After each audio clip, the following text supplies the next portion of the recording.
Stevia को मीठी तुलसी भी कहते हैं क्योंकि इसके पत्ते में चीनी से करीब 30% से ज्यादा मिठास होती है।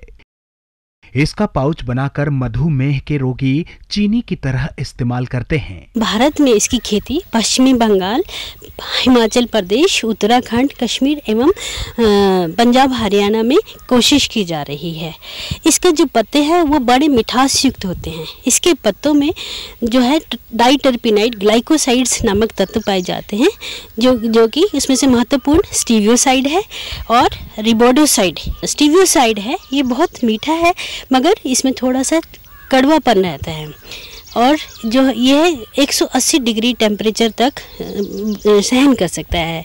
इसलिए इसको जो बहुत सारे हमारे खाद्य पदार्थ, पेय पदार्थों को में यूज़ किया जाता है या बेकरी गुड्स में यूज़ किया जाता है। जो ये मिठास है इस पत्तों में, यह कैलोरी फ्री है, ये ऊर्जा रहित है, साथ में ही यह शुगर फ्री है। इसमें जो मिठास है इन तत्वों के कारण है, ना कि ग्लूकोज के कारण। सो इसलिए ये मधुमेह के जो मरीज हैं उनके लिए बहुत ही महत्वपूर्ण है, क्योंकि इसमें शुगर नहीं रहती, ये मिठास देता है, साथ में इंसुलिन की मात्रा को भी बढ़ाता है और इसके साथ ही ये रक्तचाप को बढ़ने से रोकता है और उसको कंट्रोल भी रखता है। इसके साथ ये शुगर फ्री और कैलोरी फ्री होने के साथ कोलेस्ट्रॉल को भी कंट्रोल करता है। इसमें एंटीऑक्सीडेंट प्रकृति है जो कि रोग निरोधक क्षमता को बढ़ाता है। ये इसके बहुत महत्वपूर्ण उपयोग है। इसके साथ ये प्रोटीन भी पाए जाते हैं, वसायुक्त पदार्थ भी इसके पत्तों में पाए जाते हैं।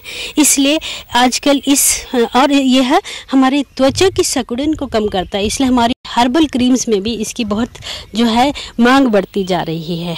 इसकी जो खेती है वो बीज द्वारा एवं कटिंग द्वारा की जा सकती है। इसके जो बीज होते हैं बहुत छोटे और 2 रंग के होते हैं, एक हल्के भूरे रंग के और गहरे भूरे रंग के या काले रंग के। जो गहरे रंग के बीज होते हैं उनमें जो है अंकुरण क्षमता ज़्यादा होती है, उससे हमारी सर्वाइवल परसेंटेज ज़्यादा आती है। जो भूरे रंग के उसमें वो जर्मिनेट नहीं करते हैं, इसलिए हम काले भूरे बीजों को उगा सकते हैं। स्टीविया की MDS 14 और MDS 13 किस्में भारतीय मौसम के लिए सही बताई गई हैं।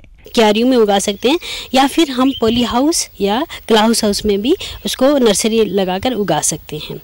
इसका जो प्रवर्धन है वो कटिंग द्वारा भी किया जा सकता है। इसके जो तने की कटिंग 10 से 15 सेंटीमीटर तक लेते हैं, जिसमें नीचे से पत्ते निकाल के ऊपर से थोड़े से पत्ते छोड़ देते हैं और उसकी कटिंग को बेविस्टिन 0.1% से उसको पहले उपचारित करते हैं, जिससे कि इसमें कोई बीमारी ना आए, और उसके बाद हो सके तो 200 ppm इंडोल एसिटिक एसिड के घोल में डालते हैं और जिससे कि उसमें जल्दी ही रूटिंग हो जाती है। और उसको या तो पॉली बैग में लगा देते हैं या फिर नर्सरी में 5 × 5 सेंटीमीटर की दूरी पे लगा सकते हैं। और ये जो हमारी जो बीज हैं वो 1 हफ्ते के अंदर जम जाते हैं और इसकी जो नर्सरी को हम 45 से 50 दिनों के बाद हम इसको खेत में लगा देते हैं। जो खेत में पौधों से पौधों की दूरी रहती है वो 45 सेंटीमीटर कतारों के बीच में और 30 सेंटीमीटर जो है पौधों के बीच में उपयुक्त रहती है। और जहाँ तक खेत के तैयार करने की बात है, इसको लगाने से पहले खेत में पूरी तरह से अच्छे से 2-3 बार हल चलाकर तैयार किया जाता है। उसमें से कोई भी पत्थर है या क्लॉड्स हैं या फिर उसमें खरपतवार है उसको निकाल कर और रेस्ड बेड बनाए जाते हैं, उठी हुई क्यारियाँ बनाई जाती है, क्योंकि अगर इसके पौधों को में अगर पानी ठहरता है तो वो पौधे मर जाते हैं। इसलिए यह ध्यान रखना बहुत ही ज़रूरी है कि क्यारियों में हमारे पानी नहीं ठहरना चाहिए, जल निकासी का उपयुक्त प्रबंध होना चाहिए। और जब हम इसके क्यारियाँ बनाने से पहले हम इसमें 20 टन के लगभग गोबर जो कि खाद गड़ी सली होनी चाहिए वो उसमें मिक्स कर देते हैं और उसके बाद जो पौधों को इसमें खेत में लगाते हैं। रोपाई का सही समय सितंबर से नवंबर के बीच होता है। रोपाई के करीब 1 हफ्ते के बाद पहली सिंचाई करनी चाहिए। यदि खेत में खरपतवार पैदा हो गए हों तो उन्हें निकालकर सिंचाई करें।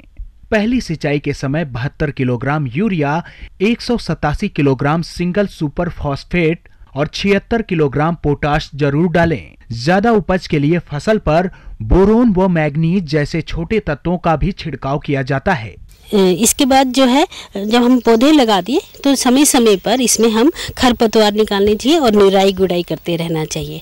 और अगर हमारा बरसात का मौसम है तो हमें सिंचाई की आवश्यकता नहीं रहती है। अगर हमारी धूप पड़ रही है और भारी दिनों से बारिश नहीं हुई तो समय समय पर सिंचाई करनी चाहिए, मगर बहुत अधिक नहीं करनी चाहिए कि जिससे पानी वहाँ खड़ा ना हो। तो इसमें जो फूल आते हैं अगस्त सितंबर में आना शुरू हो जाते हैं, मगर जो हमने ये पाया है कि जो इसके पत्तों की जो मिठास है, जैसे ही फूल खिलने लगते हैं वो कम होने लगती है।